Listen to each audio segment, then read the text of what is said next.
Hey designers, in this video, I'll show you how to create these floral and sparkle effects in After Effects. Let's get started.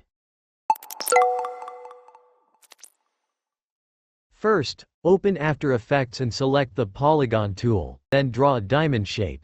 Next, click on Add and choose Pucker and Bloat. Go to the Pucker and Bloat options. Click on the stopwatch next to Amount, and move 20 frames forward, or 10 frames, depending on your preferred speed. Set the amount to 100.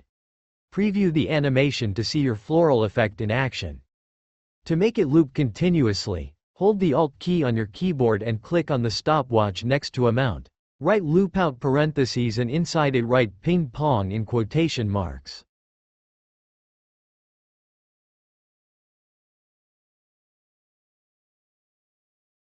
Play the animation to see the loop. Now, let's create sparkles. Start by drawing the diamond shape. Go to Add and select Pucker and Bloat. In the Pucker and Bloat options, click on the stopwatch next to Amount and move 20 frames forward. Set the amount to -100. Again, hold the Alt key and click on the stopwatch next to Amount. Write loop out parentheses and inside it write ping pong in quotation marks.